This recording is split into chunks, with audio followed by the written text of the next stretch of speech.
ಕನ್ನಡ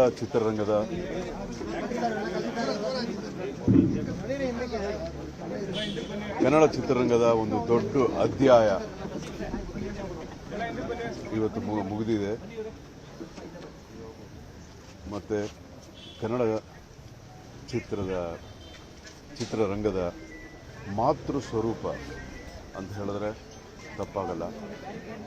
ಮಾತೃ ಸ್ವರೂಪರಾದಂಥ ಸರೋಜಮ್ಮ ಅವರು ಇವತ್ತು ನಮ್ಮನ್ನೆಲ್ಲ ಬಿಟ್ಟು ಅಗಲಿದ್ದಾರೆ.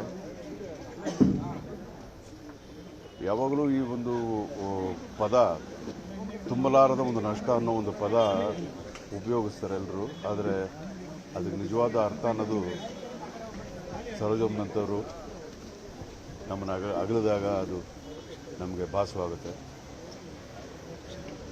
ಅವರ ನಟನೆ ಬಗ್ಗೆ ಮಾತಾಡಬೇಕಾ ಅಥವಾ ಅವರ ವ್ಯಕ್ತಿತ್ವದ ಬಗ್ಗೆ ಮಾತಾಡಬೇಕಾ, ಎಲ್ಲದರಲ್ಲೂ ನೋಡಿ ಯಾವುದರಲ್ಲೂ ಅವರು she is like A complete person.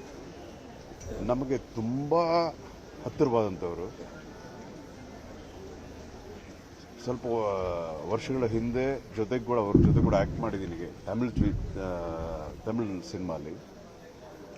ಅದು ಬಿಟ್ಟರೆ ನಮ್ಮ ಫ್ಯಾಮಿಲಿಗೆ, ನನ್ನ ಮಕ್ಕಳಿಗೆ ಅವರು ಅಂದ್ರೆ ಪ್ರಾಣ, ನನ್ನ ಹೆಂಡತಿಗೆ ಅವರು ಅಂದ್ರೆ ಪ್ರಾಣ. ಅಷ್ಟೊಂದು ಯಾಕೆ ನಮಗೆ ಅಷ್ಟೊಂದು ಇಷ್ಟ ಅಂತಂದರೆ ಅವರ ವ್ಯಕ್ತಿತ್ವ.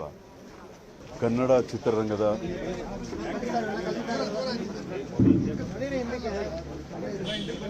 ಚಿತ್ರರಂಗದ ಒಂದು ದೊಡ್ಡ ಅಧ್ಯಾಯ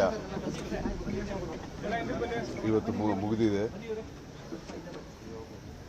ಮತ್ತೆ ಕನ್ನಡ ಚಿತ್ರರಂಗದ ಮಾತೃ ಸ್ವರೂಪ ಅಂತ ಹೇಳಿದ್ರೆ ತಪ್ಪಾಗಲ್ಲ. ಮಾತೃ ಸ್ವರೂಪರಾದಂಥ ಸರೋಜಮ್ಮ ಅವರು ಇವತ್ತು ನಮ್ಮನ್ನೆಲ್ಲ ಬಿಟ್ಟು ಅಗಲಿದ್ದಾರೆ. ಯಾವಾಗಲೂ ಈ ಒಂದು ಪದ ತುಂಬಲಾರದ ಒಂದು ನಷ್ಟ ಅನ್ನೋ ಒಂದು ಪದ ಉಪಯೋಗಿಸ್ತಾರೆ ಎಲ್ಲರೂ. ಆದರೆ ಅದಕ್ಕೆ ನಿಜವಾದ ಅರ್ಥ ಅನ್ನೋದು ಸರೋಜಮ್ಮನಂಥವರು ನಮ್ಮನ್ನು ಅಗಲಿದಾಗ ಅದು ನಮಗೆ ಭಾಸವಾಗುತ್ತೆ. ಅವರ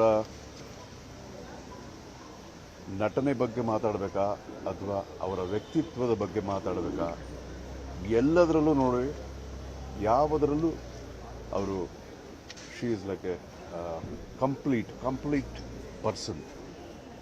ನಮಗೆ ತುಂಬ ಹತ್ತಿರವಾದಂಥವರು. ಸ್ವಲ್ಪ ವರ್ಷಗಳ ಹಿಂದೆ ಅವ್ರ ಜೊತೆ ಕೂಡ ಆ್ಯಕ್ಟ್ ಮಾಡಿದ್ದೀನಿ ತಮಿಳ್ ಸಿನಿಮಾಲಿ.